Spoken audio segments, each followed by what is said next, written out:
2023 October 7-നാണ് Hamas എന്ന Palestinian ചെറുത്തുനിൽപ്പ് പ്രസ്ഥാനം ഇസ്രായേലിലേക്ക് കടന്നു കയറിക്കൊണ്ട് അവരുടെ ചെറുത്തുനിൽപ്പിന്റെ ഭാഗമായിട്ട് തൂഫാൻ അക്സ തുടങ്ങി വെച്ചത്. അതിനുശേഷം അതിന് പ്രതികാരം എന്നോണം ഇസ്രായേൽ വളരെ വലിയ രീതിയിലുള്ള അമേരിക്കൻ മറ്റ് അവരുടെ സഖ്യകക്ഷി രാജ്യങ്ങളുടെ പിന്തുണയോടുകൂടി വളരെ വലിയ രീതിയിലുള്ള അധിനിവേശം ഗസയിലേക്ക് നടത്തി. ആയിരക്കണക്കിന് പതിനായിരക്കണക്കിന് ലക്ഷങ്ങളെയാണ് അമേരിക്ക അവിടെ കൊന്നൊടുക്കിയത്. ഔദ്യോഗിക കണക്ക് പ്രകാരം 50,000-ൽ കൂടുതൽ ആളുകൾ കൊല്ലപ്പെട്ടു എന്നാണ് കണക്കാക്കപ്പെടുന്നത്. ലക്ഷക്കണക്കിന് ആളുകൾ അഭയാർത്ഥികളായി.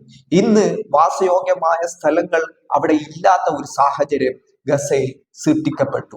ഗസയുടെ 80% പാർപ്പിട സമുച്ചയങ്ങളും ആളുകൾ ജീവിക്കുന്ന സ്ഥലങ്ങൾ ഇസ്രായേലിന്റെ നേതൃത്വത്തിലുള്ള അധിനിവേശ സൈന്യം ആക്രമിച്ച് നിലംപരിശരാക്കി. അത്തരം കെട്ടിടങ്ങൾ വാസയോഗ്യമല്ലാതാക്കി. മനുഷ്യർക്ക് ജീവിക്കാവുന്ന എല്ലാ പ്രതലവും അവർ ഇല്ലാതാക്കി. ഇങ്ങനെ വളരെ വലിയ രീതിയിലുള്ള ക്രൂരതകൾ അവിടെ നടമാടി. ഒരു കുടുംബത്തിലെ തന്നെ നിരവധി ആളുകൾ, 10-20 ആളുകൾ രക്തസാക്ഷികളായി. ചെറിയ കുട്ടികളടക്കം അനേകായിരം കുട്ടികൾ ഈ യുദ്ധമുഖത്ത് കൊല്ലപ്പെട്ടു. പട്ടിണിയും മറ്റു അവശ്യ വസ്തുക്കളുടെ ദാരിദ്ര്യവും മൂലം വളരെ വലിയ പ്രതിസന്ധി അനുഭവിച്ച് അത്തരത്തിലും നിരവധി ആളുകൾ മരണപ്പെട്ടു.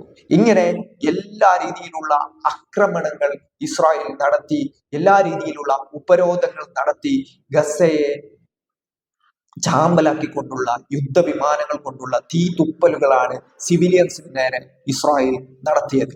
അവരുടെ ഒക്ടോബർ 7-ലെ പരാജയം മറച്ചുവെക്കാൻ വേണ്ടി വളരെ വലിയ രീതിയിലുള്ള ക്രൂരതകളാണ് അവിടെ ഗസയിൽ അരങ്ങേറിയത്. പക്ഷേ ഈ 1.5 വർഷത്തെ ഇസ്രായേൽ അധിനിവേശവും 10,000-കണക്കിന് ആളുകളെ കൊല്ലുകയും അനേകായിരം ആളുകളെ, ലക്ഷക്കണക്കിന് ആളുകളെ അഭയാർത്ഥികളാക്കുകയും വാസയോഗ്യമല്ലാത്ത സ്ഥലങ്ങളായി 80% സ്ഥലങ്ങളും പാർപ്പിടങ്ങളും മാറിയപ്പോഴും ഗസയിലെ ജനങ്ങൾ ഇസ്രായേലിന് മുമ്പിൽ കീഴടങ്ങിയില്ല. അവരുടെ നിശ്ചയദാർഢ്യം അവർ ഉറച്ചു നിന്നു. ഹമാസ് എന്ന ചെറുത്തുനിൽപ്പ് പ്രസ്ഥാനത്തിന് എല്ലാവിധ പിന്തുണയും അവർ നൽകി.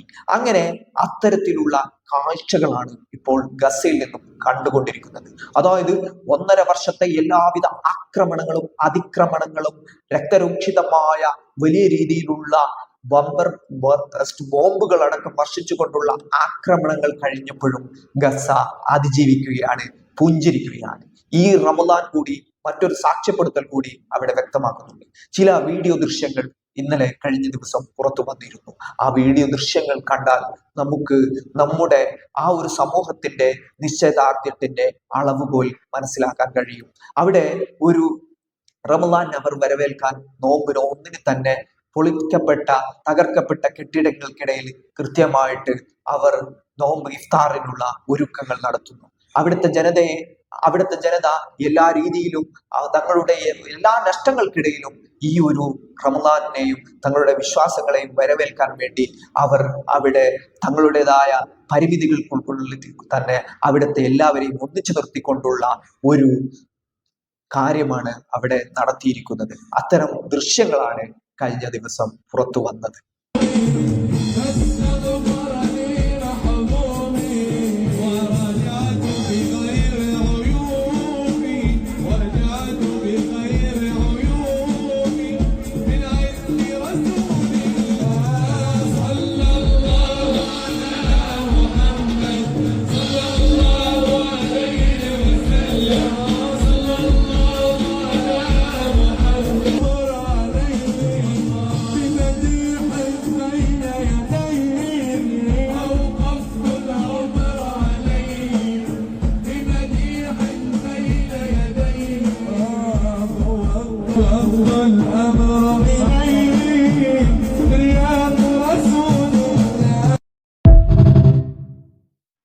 നമുക്കൊക്കെ എന്ത് ജനതയാണ് ഇവരെന്ന് തോന്നിപ്പോകുന്ന ഒരു സാഹചര്യം നമ്മൾ ആ ദൃശ്യങ്ങളിൽ കാണാം. അവിടെ കസേരകൾ നിർത്തി വെച്ചിരിക്കുകയാണ്, അവിടെ ടേബിളുകൾ ഒരുക്കി വെച്ചിരിക്കുകയാണ്.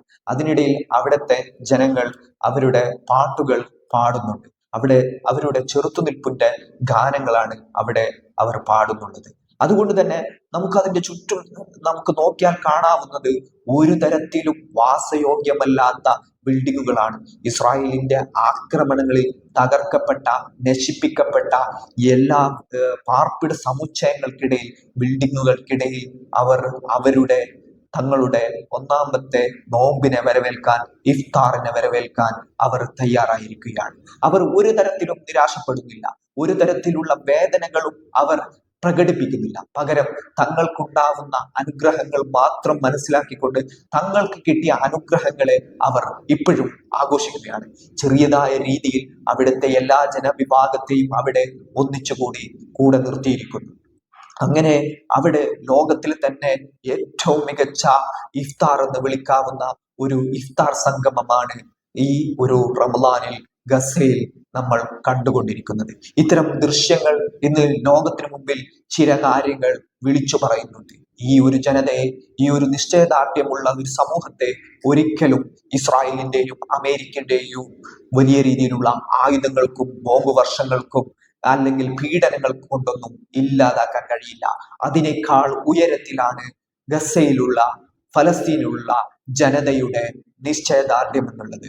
ഒരു 100 വർഷത്തോളം അടുക്കുന്ന ഫലസ്തീൻ ചെറുത്തുനിൽപ്പിന്റെ പോരാട്ടം എന്നുള്ളത് പുതിയ ദിശയിലേക്ക് മാറിക്കൊണ്ടിരിക്കുന്ന ഒരു സാമൂഹ്യ ഘടന ലോകത്തുണ്ടാക്കുമ്പോൾ ഇവിടെ ഗസയിലുള്ള അവിടുത്തെ ജനത അവിടെ തന്നെ ഡൊണാൾഡ് ട്രംപ് പറയുന്നത് പോലെ എവിടെയെങ്കിലേക്കും മാറ്റിപ്പാർപ്പിക്കാനുള്ള ഒരു ജനതയല്ല ഞങ്ങളെന്നും, ഞങ്ങൾ ജീവിച്ച, ഞങ്ങൾ ജനിച്ചു വീണ ഞങ്ങളുടെ നാട്ടിൽ ഞങ്ങൾ അധിവസിക്കുമെന്നും, ഒരു രീതിയിലുള്ള ഇത്തരം ആക്രമണങ്ങൾ കൊണ്ട്, വലിയ രീതിയിലുള്ള ക്രൂരതകൾ കൊണ്ട് ഞങ്ങളെ തോൽപ്പിക്കാൻ കഴിയില്ല എന്നുള്ള ഒരു നിലപാട് കൂടിയാണ് ഗസയിൽ നടക്കുന്ന ഇത്തരം ഇഫ്താർ സംഗമങ്ങൾ. തീർച്ചയായും വരുംകാല ചരിത്രങ്ങളിൽ രേഖപ്പെടുത്താവുന്ന, ലോകത്തിലെ തന്നെ ഏറ്റവും ചെറുത്തുനിൽപ്പ് എന്നുള്ള രീതിയിൽ വ്യാഖ്യാനിക്കാവുന്ന ചെറുത്തുനിൽപ്പിന്റെ ഏറ്റവും മനോഹരമായ ഉദാഹരണങ്ങളാണ് ഗസയിൽ നിന്നും കണ്ടുകൊണ്ടിരിക്കുന്ന ഇത്തരം കാഴ്ചകൾ എന്നുള്ളത്.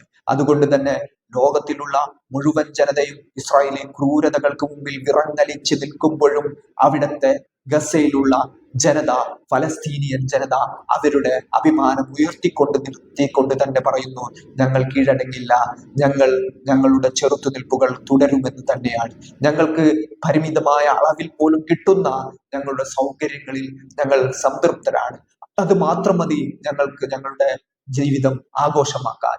വലിയ രീതിയിലുള്ള തങ്ങളുടെ കുടുംബങ്ങളിൽ നിന്നും നിരവധി ആളുകൾ രക്തസാക്ഷികളായിട്ടും അവിടുത്തെ ജനത ഈ റമദാനെയും പൂർണ്ണ സമൃദ്ധിയോടുകൂടി വരവേൽക്കുകയാണ്. തങ്ങൾക്ക് കിട്ടിയ പരിമിതമായ ദൈവിക അനുഗ്രഹങ്ങളെ അവർ ആഘോഷിക്കുകയാണ്. തീർച്ചയായും ലോകത്തിനുള്ള ഏറ്റവും മികച്ച കാഴ്ചകൾ തന്നെയാണ് ഗസയിലെ ഈ കാഴ്ചകൾ ലോകത്തിന് സമ്മാനിക്കുന്നുള്ളത്. ലോകത്തെമ്പാടും പീഡനം അനുഭവിക്കുന്ന വലിയ ജനസമൂഹത്തിന് നിശ്ചയദാർഢ്യത്തോടു കൂടി ചെറുത്തു നിൽക്കാനുള്ള പ്രേരണകൾ കൂടി നൽകുന്നതാണ് ഈ ദൃശ്യങ്ങൾ എന്ന് ഒരു അർദ്ധശങ്കകൾക്കിടയില്ലാത്ത വിധം നമുക്ക് പറയാൻ കഴിയും.